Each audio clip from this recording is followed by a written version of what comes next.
तो hello friend, good morning and welcome to our channel for education. तो आज है 17 जून और आज के करंट अफेयर के जितने भी मोस्ट इंपॉर्टेंट क्वेश्चन है जो कि सभी कम्पिटेटिव एग्जाम के लिए काफ़ी इंपॉर्टेंट है, इस वीडियो में डिस्कस करेंगे। तो अगर आप चैनल पर नए हैं तो प्लीज़ चैनल को सब्सक्राइब कर लीजिए, बेल आइकन प्रेस कर लीजिए ताकि आने वाले नेक्स्ट वीडियो का नोटिफिकेशन आप तक पहुँच सके। तो चलिए स्टार्ट करते हैं आज के करंट अफेयर का फर्स्ट क्वेश्चन। तो फ्रेंड, आज का पहला क्वेश्चन है, हाल ही में 2021 के नाटो शिखर सम्मेलन की मेज़बानी किस देश के द्वारा की गई है? तो फ्रेंड, इसका राइट आंसर होगा ऑप्शन बी, बेल्जियम। तो बेल्जियम के द्वारा 2021 में नाटो शिखर सम्मेलन की मेज़बानी की गई है। तो फ्रेंड, नाटो यानी कि नॉर्थ अटलांटिक ट्रीटी ऑर्गेनाइजेशन, जिसे हिंदी में उत्तरी अटलांटिक संधि संगठन कहते हैं, और इसके नेताओं द्वारा बेल्जियम के ब्रुसेल्स में, जो कि नाटो का मुख्यालय है, आमने सामने शिखर सम्मेलन का आयोजन किया गया था। तो नाटो, जो कि 30 उत्तरी अमेरिकी और यूरोपीय देशों के बीच एक अंतर सरकारी सैन्य गठबंधन है, जिसका मुख्यालय है ब्रुसेल्स, बेल्जियम। इसके अध्यक्ष है air chief marshal Stuart Peach. NATO में सदस्य देशों की संख्या है 30। इसकी स्थापना हुई थी 4 अप्रैल 1949 को, और नाटो ने हाल ही में स्टेडफास्ट डिफेंडर 21 वॉर गेम्स सैन्य अभ्यास का भी आयोजन किया था। अगला क्वेश्चन है, वर्ल्ड गिविंग इंडेक्स 2021 में भारत किस स्थान पर है? तो फ्रेंड, इसका राइट आंसर है ऑप्शन बी, 14वें। तो वर्ल्ड गिविंग इंडेक्स 2021 में भारत को 14वां स्थान प्राप्त हुआ है, और वर्ल्ड गिविंग इंडेक्स को जारी किया है चैरिटी एंड फाउंडेशन ने, जिसमें भारत को 114वें देश में 14वां स्थान प्राप्त हुआ है, और इस इंडेक्स में इंडोनेशिया प्रथम स्थान पर है। इसके बाद केन्या, नाइजीरिया, म्यांमार और ऑस्ट्रेलिया है। तो इसको जारी किया है चैरिटी एंड फाउंडेशन ने, जो कि यूनाइटेड किंगडम में स्थित एक अंतर्राष्ट्रीय संगठन है जो दुनिया भर में जीवन और समुदायों में बदलने के लिए दान देने वालों को बढ़ावा देती है। तो फ्रेंड, इस क्वेश्चन में बात हो रही है हाल ही में जारी इंडेक्स की। तो इस क्वेश्चन से संबंधित करंट अफेयर के कुछ इंपॉर्टेंट पॉइंट्स हैं, जैसे कि हाल ही में 2021 के कुछ इंडेक्स को जारी किए गए हैं, उन्हें भी देख लेते हैं। जिसमें पहला है ग्लोबल लिवेबिलिटी इंडेक्स 2021, जिसमें ऑकलैंड, जो कि न्यूजीलैंड का शहर है, इससे प्रथम स्थान प्राप्त हुआ है। वहीं एनीमिया मुक्त भारत सूचकांक 2021 में मध्य प्रदेश प्रथम स्थान पर है। नीति आयोग द्वारा जारी एसडीजी इंडिया इंडेक्स 2021 में प्रथम स्थान पर केरल है। वहीं फोर्ब्स के द्वारा जारी रिपोर्ट के अनुसार 2021 के सबसे अमीर एथलीटों में प्रथम स्थान कोनोर मैकग्रेगर को मिला है। वहीं यूएन के World Economic Situation and Prospects report में अमेरिका प्रथम स्थान पर है। अगला क्वेश्चन है, International Day of Family Remittances हाल ही में कब मनाया गया है? तो फ्रेंड, इसको मनाया गया है 16 जून को। तो इसका राइट आंसर होगा ऑप्शन ए, 16 जून को।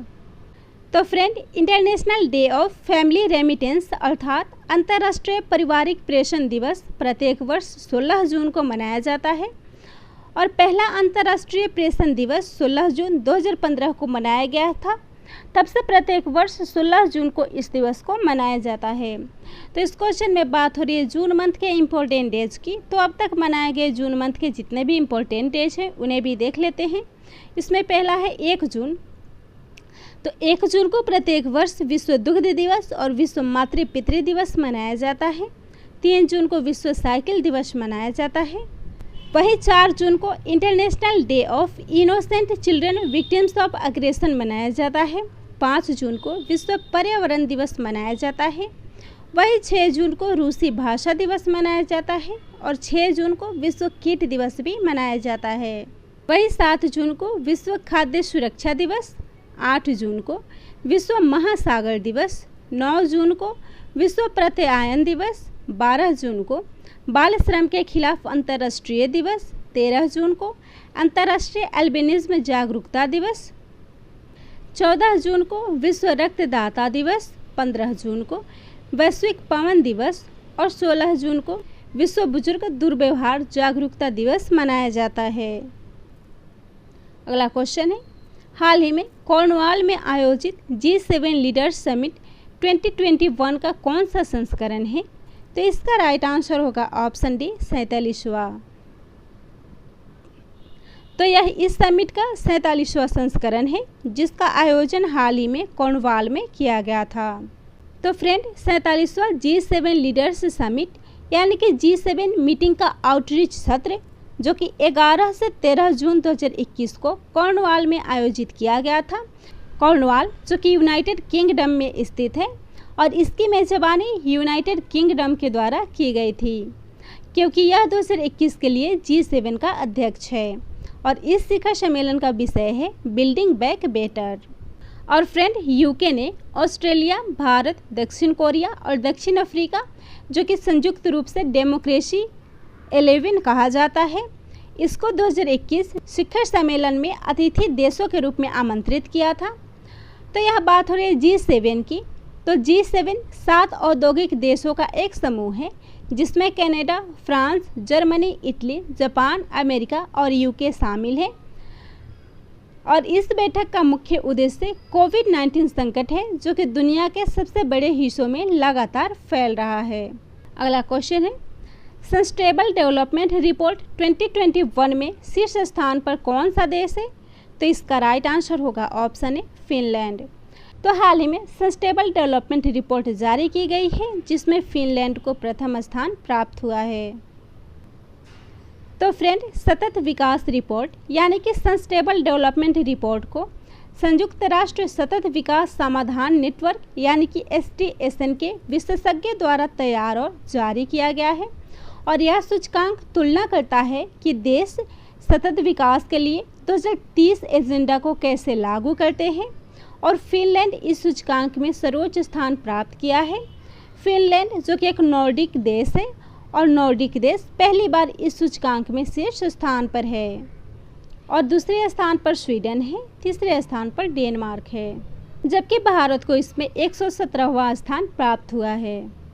अगला क्वेश्चन है, दुनिया का पहला लकड़ी से बना उपग्रह किसके द्वारा लॉन्च की जाएगी? तो इसको लॉन्च की जाएगी न्यूजीलैंड के द्वारा। तो इसका राइट आंसर होगा ऑप्शन सी न्यूजीलैंड।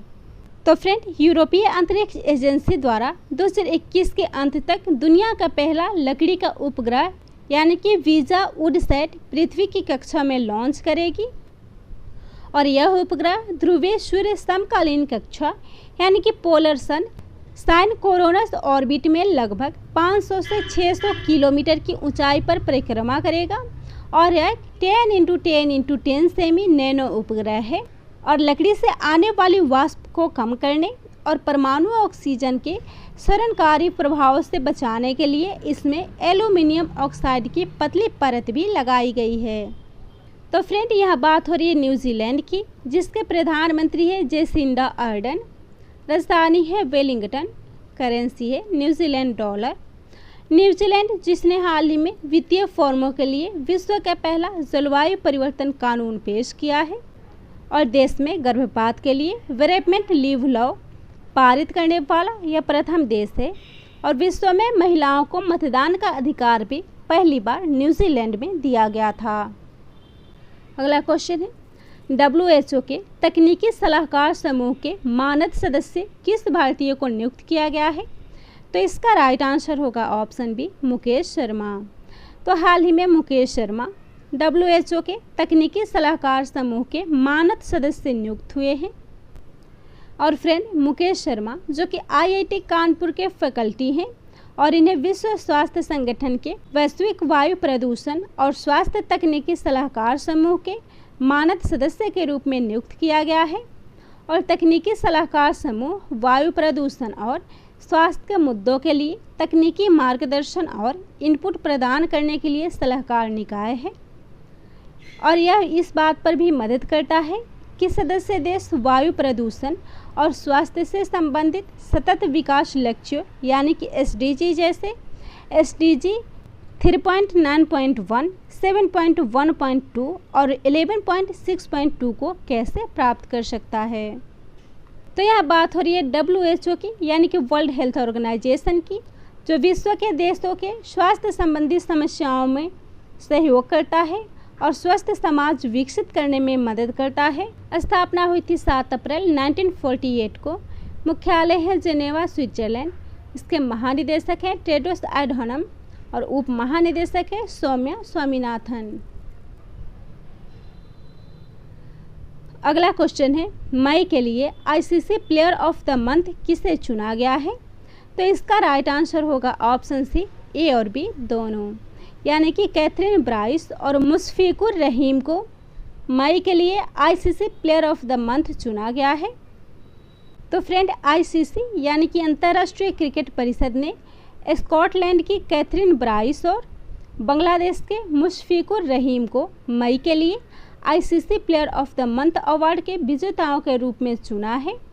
तो ICC player of the month award, जिसका उद्देश्य पूरे वर्ष अंतर्राष्ट्रीय क्रिकेट के सभी रूपों में पुरुष और महिला क्रिकेटरों के सर्वश्रेष्ठ प्रदर्शन को सम्मानित करता है। तो यह बात हो रही है ICC player of the month award की। तो जनवरी से अब तक जितने भी क्रिकेटर द्वारा इस अवार्ड को जीता गया है उन्हें भी देख लेते हैं, जिसमें पहला है जनवरी 2021 के लिए ICC player of the month बने थे ऋषभ पंत, जबकि महिलाओं में यह अवार्ड मिला था दक्षिण अफ्रीका की शबनीम इस्माइल को। वही फरवरी के लिए ICC player of the month बने थे रविंद्रन अश्विन, जबकि महिलाओं में यह अवार्ड मिला था टैमी ब्यूमोंट को। वही मार्च में ICC player of the month बने थे भुवनेश्वर कुमार, जबकि महिलाओं में यह अवार्ड मिला था लिजेल ली को। और अप्रैल में ICC player of the month बने थे बाबर आजम, और महिलाओं में यह अवार्ड मिला था ऑस्ट्रेलियाई महिला टीम की विकेट कीपर एलिसा हीली को। अगला क्वेश्चन है, अजय पुरी को 2021-22 के लिए किस उद्योग संघ के अध्यक्ष के रूप में चुना गया है? तो इसका राइट आंसर होगा ऑप्शन सी, COAI। तो फ्रेंड, भारतीय एयरटेल के मुख्य परिचालन अधिकारी अजय पुरी को 2021-22 के लिए उद्योग संघ COAI यानी कि cellular operators association of India के अध्यक्ष के रूप में फिर से चुना गया है। तो यह बात हो रही COAI यानी कि cellular operators association of India, जिसका मुख्यालय है नई दिल्ली और इसकी स्थापना हुई थी 1995 में। और फ्रेंड, आज का लास्ट क्वेश्चन है, कौन सा राज्य भारत रत्न और पद्म पुरस्कारों के अपने संस्करण को स्थापित करेगा? तो इसका राइट आंसर है ऑप्शन सी, असम। तो असम भारत रत्न और पद्म पुरस्कारों के अपने संस्करण को स्थापित करेगा। तो फ्रेंड, असम जो कि प्रत्येक वर्ष 3 व्यक्तियों को असम विभूषण पुरस्कार, 5 को असम भूषण पुरस्कार और 10 लोगों को असम श्री से सम्मानित करेगा। और इन 4 पुरस्कारों में क्रमशः 5 लाख रुपए, 3 लाख रुपए, 2 लाख रुपए और 1 लाख रुपए के नकद पुरस्कार होंगे। तो यह बात हो रही है असम की, जिसके मुख्यमंत्री हैं हिमंता बिस्वा शर्मा, राज्यपाल जगदीश मुखी, राजधानी दिसपुर, सबसे बड़ा शहर गुवाहाटी और Vidhan Sabha seat 126, Rajya Sabha seat 7, Lok Sabha seat 14, high court Guwahati. और असम में 7 राष्ट्रीय उद्यान हैं, जिसमें शामिल है काजीरंगा, मानस, नामेरी, औरंग, डिब्रू सैखोवा, रायमोना और दिहिंग पटकाई। और विश्व का सबसे बड़ा नदी डेल्टा माजुली भी असम में स्थित है। विश्व का सबसे लंबा नदी रोपवे भी असम में बनाई गई है, जिसकी लंबाई 1.8 किलोमीटर है और जो कि ब्रह्मपुत्र नदी पर बनाई गई है। वही पहली बार ट्रांसजेंडर को लोक सेवा आयोग में आवेदन का मौका देने वाला यह प्रथम राज्य है। यहाँ तेजपुर लीची को GI टैग मिला है और हाल ही में दुनिया का सबसे ऊंचा महालिंगम भी यहाँ बनाया गया है और डिजिटल रिपोर्टिंग प्रणाली अपनाने वाला भी यह देश का प्रथम राज्य है। तो यह था आज के करेंट अफेयर का टॉप 10 इम्पोर्टेंट क्वेश्चन। वीडियो पसंद आता हो तो वीडियो को शेयर कीजिएगा, चैनल को सब्सक्राइब कीजिएगा।